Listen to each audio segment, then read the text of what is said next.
Welcome back to the Viking Update Show. God, we have a lot to talk about. We are going to start with Carson Wentz, get into the quarterbacks, talk about the challenges facing this team, and whether the competitive portion of the season might soon be over. I hope not, but we got to deal with reality here. The Viking Update Show is brought to you. It's coming to you from the Aquarius Home Services Studio and is presented by Onyx Hunt. Thanks again to the Aquarius Home Services. Scott for Aquarius, where we make home services easy. Summer's wrapping up and those cold, crisp mornings are on the way. Is your furnace ready for the change of seasons?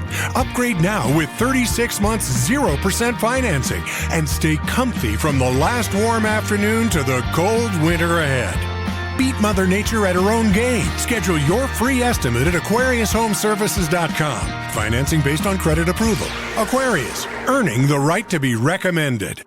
Hey, this is Randy Shaver. Along with Kevin Gorg, we host the show Fantasy Huddle on Talk North. Each week, we're going to break down the matchups for the NFL season and try to give you the best chance to win your fantasy football games each and every week. Join us for Fantasy Huddle on Talk North. All right, John, let's get into it here. If we ever need a reminder of how brutal this league is and can be, Carson Wentz ends up playing with basically a broken shoulder for 2 NFL games, and they just kind of let him do it just to get through this, to protect McCarthy's ankle. I'm not as offended by it as a lot of people are. I've just, as somebody who covered the NFL in depth for a long time and used to be in the locker rooms on Monday mornings and talking to people about how hard it was for them to get out of bed. I'm not surprised by it, but it is brutal. It's incredibly brutal. I mean, one thing I'm 100% sure about is that Carson Wentz wanted to play and told the Vikings coaches that he could play. And so I do understand that. I don't think that this was recklessly throwing him out there when he didn't want to or anything like that. But at the same time, when you watch the footage of him on the sideline against the Chargers and in the severe pain that he was clearly in, I do think that it was a hard thing to watch, and that at some point there had to be a conversation with the coaches of look, this is not in his best interest, and no matter what we think of Max Brosmer's readiness, they probably needed to go to Max at some point there. It was too physically demanding on Carson Wentz. And look, I admire his toughness. I understand the Vikings wanting to go with the more experienced guy and try and give them a chance, but especially as that game got out of control on Thursday night, and there was no reason to keep putting him out there in that spot. And so, I do think that, I've almost exclusively been, a fan of Kevin O'Connell's and what he's done and all the work that he's put in. But I thought that was a big mistake that he made. And I don't think that, it was the right thing to do. And I think that at some point he needed to step in and save Carson Wentz from himself and put Max Brosmer out there. And when that he didn't, it was unfortunate because it was brutal to watch. That's the best word to describe it. Yeah. When he got to the point where the game's out of hand and Wentz is coming to the sideline, throwing his helmet and writhing in pain. Yeah. That's enough. Yeah. Yeah. There's tears in his eyes. Yeah. There's tears in his eyes. We can be, admiring of his toughness and of his willingness to want to go out there. But that's where, as a coach, you got to step in and look at him and look at him in the eyes and say, look, son, you can't make it anymore. You've given us all you've had, and I'm going to step in. I'm going to save you from yourself. Now, it is very possible that the Vikings doctors and medical staff determined that he couldn't hurt it anymore and that it was just a pain tolerance issue. He was not tolerating the pain. You could see, it just was not happening. And so, especially given that the game was out of hand, that they were not coming back to win it, that's where you have to just say, look, this is it. We'll put Brosmer in, even if we just run the ball 3 times and punt every time, whatever it is, you just got to do what you got to do. And, I thought it was a disservice to Carson Wentz in that situation, and a lack of recognition of the severity of things and what it had gotten to at that point. And it was just unfortunate. We're talking here on Tuesday morning, so we don't know what corresponding move the Vikings have made. I expect them to go get Desmond Ridder or Brett Rippon. And the real question will be, is Brosmer your backup or is the veteran your backup? We'll see about all that. One thing I have always been dubious of, to the point of being kind of offended, is the idea that you can't hurt something anymore. I just think that's right. Utter BS. Okay, your shoulder's broken. Can't get any worse. Yeah, it can. Absolutely. Right. I mean, it can get more damaged. It can require longer to recover from. I've never believed that phrase ever. Yeah. And I mean, in this case, maybe Carson Wentz's career is over already. Maybe that he played okay, with the Vikings. I don't know that he would have had, even fully healthy, if he would have teams knocking down his door next off season to give him another shot, even as a backup. But, this is possible that his career is over now, just given all of the punishment that shoulder went through. It's possible. I know is non-throwing shoulder and all that, but, I mean, I think that you look at it as Kevin O'Connell is clearly a player's coach. His players love playing for him. He has a ton of care and interest in their well-being. But looking at this one episode here, it compromises that a little bit because, of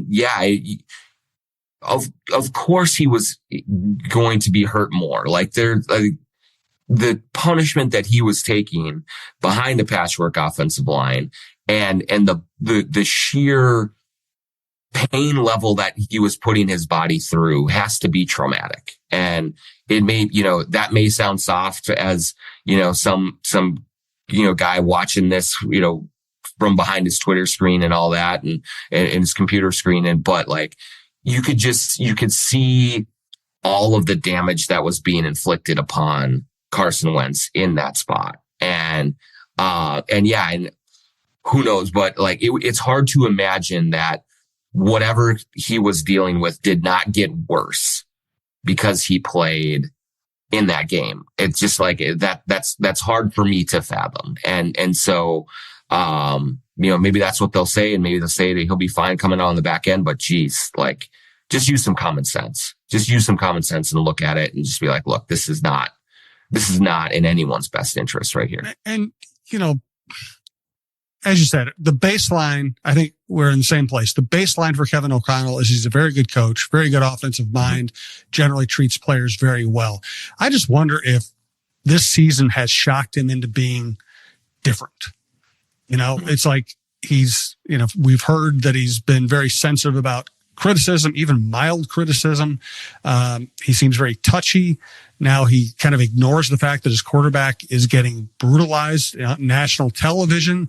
I just wonder if the fact that this season hasn't gone anything to plan. McCarthy didn't play well, then got hurt. Then they had to bring in Wentz, the backup quarterback they traded for, and Howell didn't work out. Nothing is going right. I mean, honestly, they're not doing anything well right now. The only strength on this team is the receivers, and the receivers aren't getting the ball enough. They're not doing anything well. The offseason moves they made did not work. Injuries have played a major role, but there are other teams that injured. Detroit Lions have won a lot of games with a lot of injuries the last couple of years. I wonder if Kevin is just kind of almost off, for lack of a more eloquent word, just off because of everything that's happened. Yeah, it's certainly possible. I mean, yeah, we have, heard the same stories of maybe, overly sensitive to kind of the things that are being discussed, talked about, written and things like that. And yet the way that he has handled kind of this team on the field this season.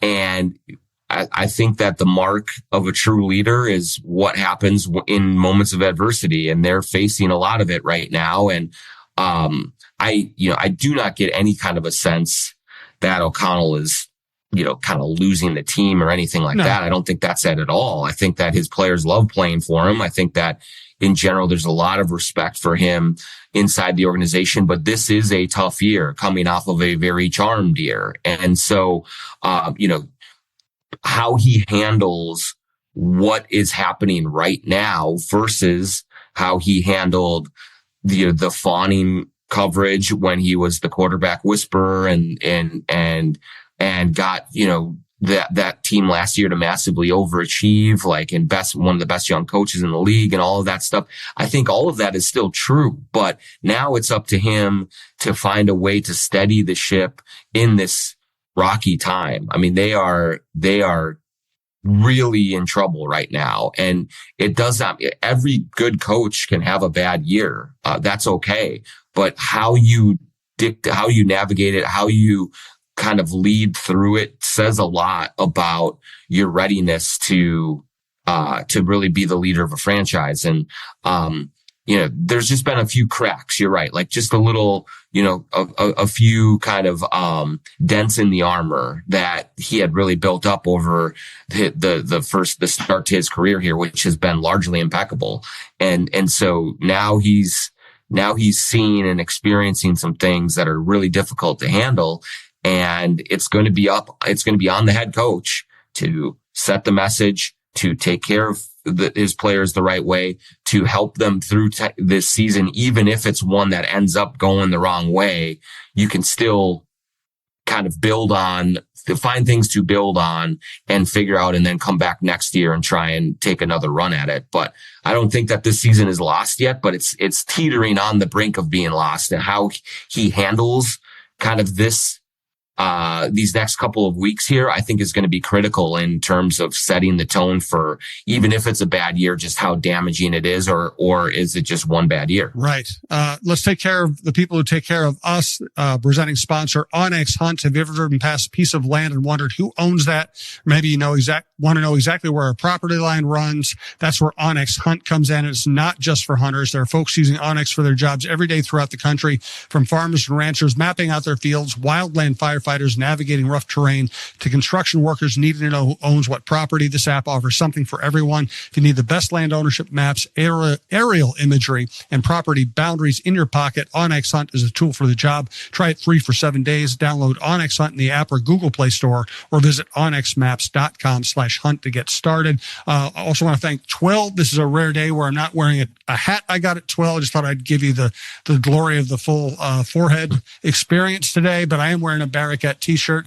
I was in Twill, I don't know, I guess last summer probably, and I was looking at some other stuff. I was looking at some nice clothes for some events that I was going to be attending, and Scott said, "You should check out these t-shirts," because I'm a sports writer. I'm a t-shirt guy. I get free t-shirts everywhere I go. I wear t-shirts, in casual times in the middle of the summer. And he said, these are the best t-shirts you're ever going to wear. They wear great. They look great. They're the kind of t-shirts you can wear under a nice sports jacket, or you can wear by itself. It can look dressy. It can look casual. But what I really like about them is most t-shirts end up just not fitting you that well. They just end up being kind of baggy. These fit incredibly well. They're a length where you can tuck them in, or they can be out and they don't ride up. They're just incredible. They're just great. So I highly recommend the Barracat t-shirts at Twill. But if you walk into Twill in the Edina Galleria, Twill by Scott Dayton in the Galleria, he's going to be pointing out something you probably didn't think about wanting. You're going to like it. It's going to last you forever. My closet is pretty much 80% Twill and 20% stuff I barely wear. So check out Twill in the Edina Galleria, twillmn.com. Sign up for the email alerts for their special events, and tell them we sent you when you go in. Also want to thank the Minnesota State Lottery. She's Jan, the ultimate Vikings fan. Okay, everybody, welcome to the Vikings Jan Show Fan Show. My special guest today is Jared Allen. So, Jared, who you got for the Vikings game this week? Minnesota Vikings. Me too. So that's our show. We'd like to thank our sponsor, the Minnesota Lottery, who reminds you this could be your year. Play the new Vikings Scratch Game for a shot at $100,000, game tickets, and more. Minnesota Lottery. I'm in. Must be 18 or older to play. All right, so let's get to the roster. The drafts have generally not been good, Dallas Turner's performance this year is highlighting the difficulty they've had in the draft. They've salvaged their roster construction with good trades and really good veteran free agent acquisitions. And this batch of veteran free agents is not performing very well. I don't think Kevin O'Connell's job would be in jeopardy no matter how the season went. I'm starting to wonder about Kwesi if this free agent class ends up performing this poorly all year. Yeah, it's a really tough look. When you look at I think everyone, when you examine the way that NFL rosters are built, you say ideally in a perfect world, you build through the draft and supplement through free agency. The way that the Vikings have had to do it the last couple of years because their drafts have been largely unimpressive has been you really build through free agency and hope that a couple of your draft picks hit. And this year, you look at the way that it's gone, and when you're spending that big time money, and one of the reasons that you said that you were going to let Sam Darnold go is that you wanted the extra money to spend around the rest of your roster. And you say, hey, we've done a really good job in free agency. So if we take that money and use it wisely and effectively, that's going to be our best deployment of resources around JJ McCarthy. You say, okay, that makes a lot of sense. Let's go do it. Well, now you look at, Ryan Kelly with the concussion issues. You look at Fries, who's been fine, but nothing, spectacular. Then Jonathan Allen and Hargrave, like they really are not impactful additions. Isaiah Rodgers has had some amazing, one amazing game, has had some decent games. But then, and that has then struggled a little bit too, at large part, I would say, because of the pass rush is so poor. And so, Byron Murphy's been good, but, not stellar. And so you look at I think the way that you get into trouble roster building is to spend money the wrong way and give the wrong guys the contracts. And then you get into the salary cap hell. And it looks like the Vikings are approaching that a little bit here. And that's a problem for Kwesi Adolfo-Mensah. Like it is, because if that is the one thing that you've really excelled at, and then you struggle at that, now what's the hope going into next draft that you're actually going to, do well with it? So, for a guy who I think has done a good job in establishing culture and in helping that way, and then certainly has had his hits in free agency in the past, this is a bad year to have a bad year. And you look at some of the shortcomings on this roster, and it all points directly back to the front office.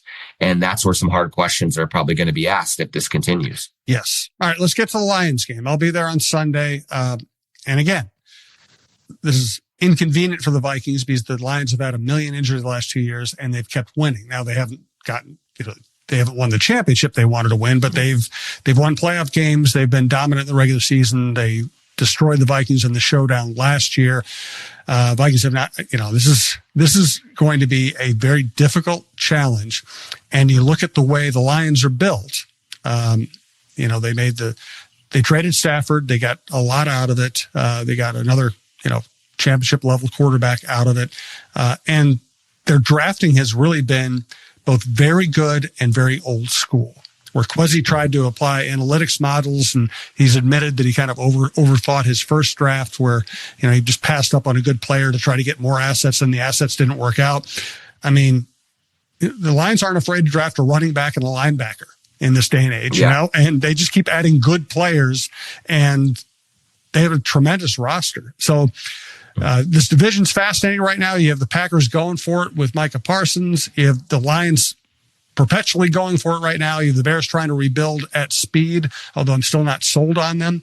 Talk about it. You said this is a bad year to have a bad year. This is a bad time to have a bad time if you're the Vikings too, because this division is pretty unforgiving. Yeah, absolutely. And I think, to me, what has impressed me the most about the Lions is I do think that what Holmes and Campbell have done is really establish an identity of what that franchise is going to be under their watch. And I think that because they have done such a good job of defining who they want to be, it makes it much easier for them to go into the draft and to go get their guys, to not be beholden to conventional wisdom, to not, to not be seduced by what they're supposed to do. They just go and do what they think is right for their team. And there's a very strong self-awareness, but self-confidence and belief in that group. And so that also allows them to lose 2 coordinators and still keep going and being very competitive. And so when you are able to establish that, it's a major thing. And let's just also very simplify it a lot down to when you have a quarterback, it makes it a lot easier to establish that too. And Jared Goff has been great since he's been there, has been kind of through the ringer and has come out on the other side of it. And I think his just overall presence and stability and consistency really does help in a major way with everything around him. And I think the Vikings are still looking for that. And that's where I do think this week, all indications are JJ McCarthy is going to be starting and going forward there. And this has to be step 1 in establishing JJ McCarthy as the guy going forward for the rest of this year and then on. And if we get to the end of this season and McCarthy does not look like he has a foothold on this position, it doesn't look like someone they can build around for the next 5 years, that's when things get in real trouble. That's when you really get to have some question marks about, okay, if you got to go find another quarterback, who's going to be the one making that decision and all of these things. And so, less for me, Jim, that, wins and losses going forward here is there has to be a clear and clean evaluation of JJ McCarthy, and he's got to stay healthy so that they can get a sample size of work to start to build and get him established as the leader of this offense and the leader of this franchise. So that all starts this week in a very difficult matchup against a very, very good team. Yes. And maybe not the worst possible matchup. It might be good for him to be on the road. Mm-hmm. And he's played in Michigan. He's played in front of 100,000 people before, and on the road at Ohio State and at Michigan. So that's not going to bother him. And Detroit is an excellent team, excellent franchise, but they will give up some yards on defense. Mm-hmm. If you don't want Aiden Hutchinson knocking you down every other play, but if they can pass block decently, there will be people open. Jefferson usually lights up the Lions. There will be the opportunity to make some plays. And, sadly, we might be at the point of the season now where we say, okay, they're probably going to lose, but can McCarthy just play well in a loss? Yeah, I think that's where we're at. And, maybe McCarthy will be the spark that gets these guys going. But it's just you look at their offensive line, you look at the Christian Darrisaw situation that continues to be puzzling. You look at kind of everything that's going against them right now. And yeah, I do think the bar has been lowered significantly. Now it is less about, hey, can they still stay in contention for a playoff spot, and more about, can they start to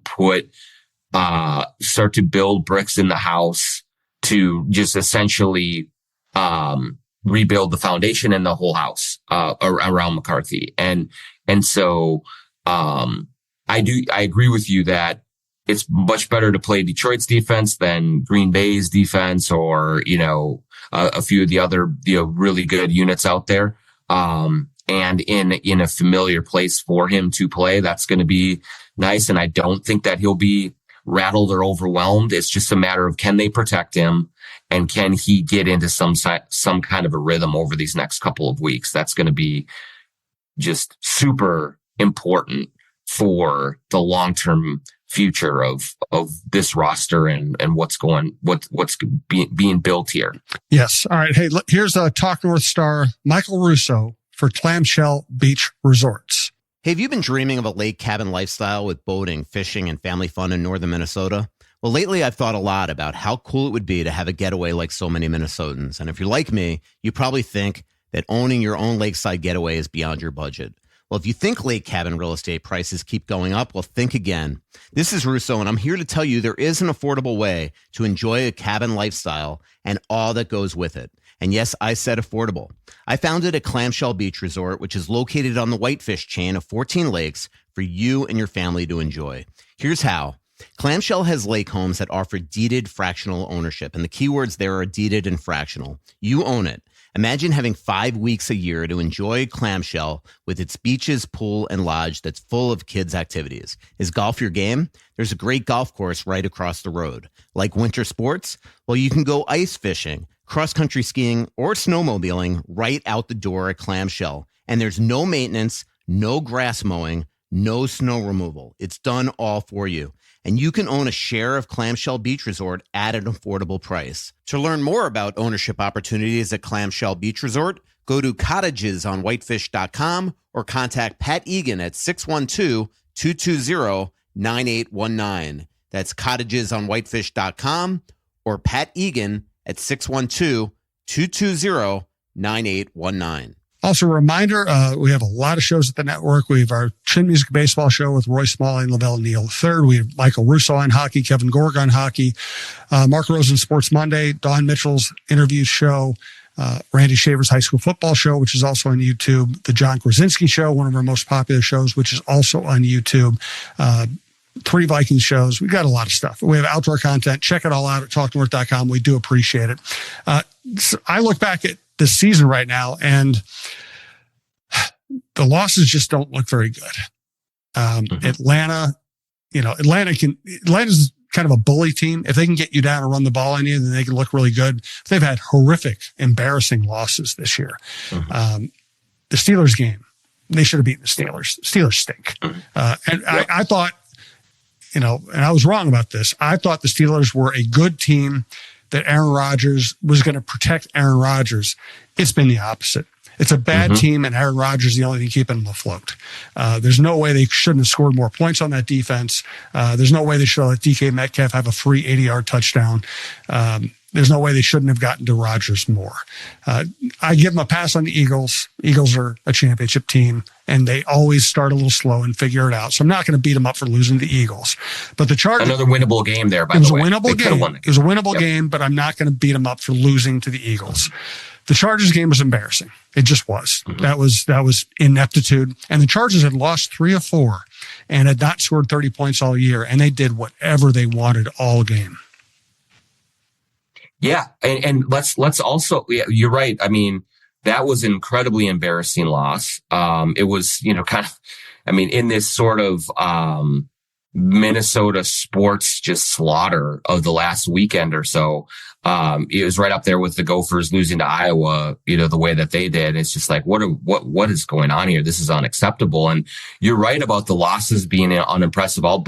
Let's even go to the wins too, Jim. Like, they've beaten Caleb Williams, Jake Browning, and Dylan Gabriel. Like, it's not exactly like they have, kind of lit the world on fire in their victories. And the one victory that was actually impressive, the Cincinnati win, was just like a fluky, got all these defensive touchdowns types of game that was completely out of left field. And so just all in all, this team has been incredibly unimpressive the whole way. And it surprised me. Like, I'm shocked. I was on this show that leading into this season that I thought it was a 10-win team, and I thought it was going to be competitive. And there's just been nothing that has indicated that is going to happen. And it's not just the injuries on offense, Jim. It's the defense that has been completely, unimpressive, underwhelming.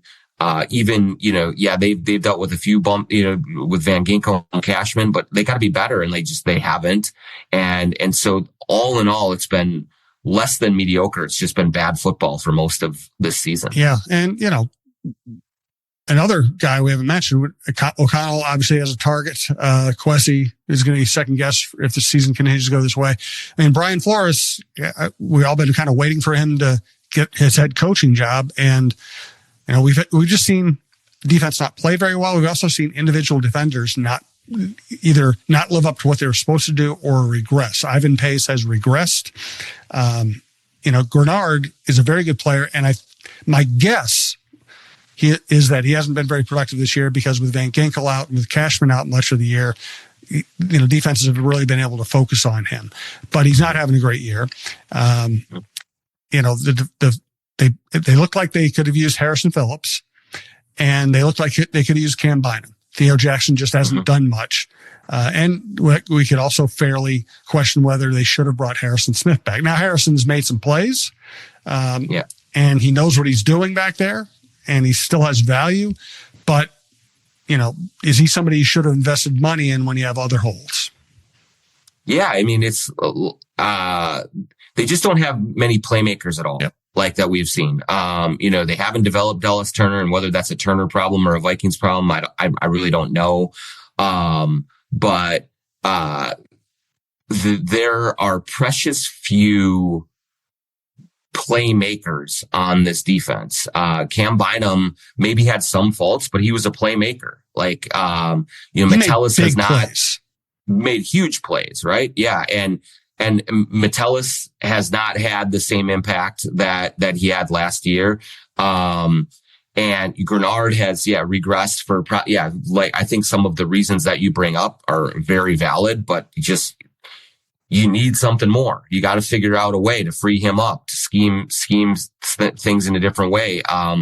And I think certainly losing Van Ginkel particularly has been a blow, because I do think he is one of the guys on the roster that you could reliably look and say, yeah, that's a playmaker. He can go make some splash plays and get yourself going. But other than that, it's been a bunch of just guys. And Harrison Smith is just a guy right now. He's a brilliant player. He's probably headed to the Hall of Fame.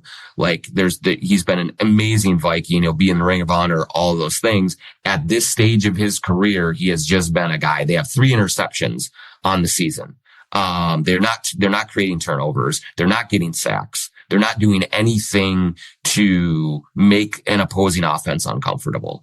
And so, everyone wears it, I think, but I would argue that even though the offense has yet to take off, there are so many injuries on that side of the ball that I'm giving them a little bit of grace. The defense has had some injuries, but they need to be a lot better than what they have been. And it doesn't mean they have to be a top 3 group in the NFL, but they have been just they're not a group that anyone fears. And that's been the biggest issue in my mind as to why they have been so mediocre to this point in the season. All right, let's get your pick. I'll start. I'll be there on Sunday. I'm thinking 34-22 Lions. What are you thinking?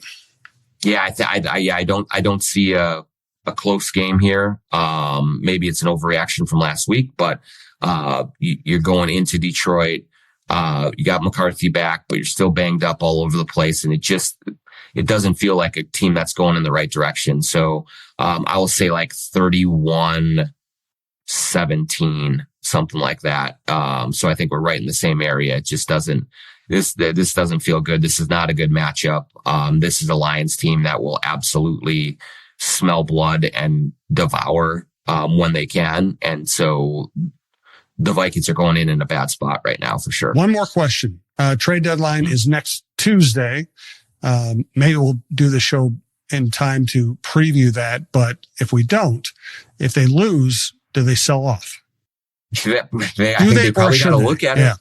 I think they do have to look at it to a degree. I wouldn't sell off to the point where you're completely compromising JJ McCarthy. But I would certainly look at anything you can get for some of your defensive players, maybe TJ Hawkinson, if you can get anything for him, because he's giving you next to nothing.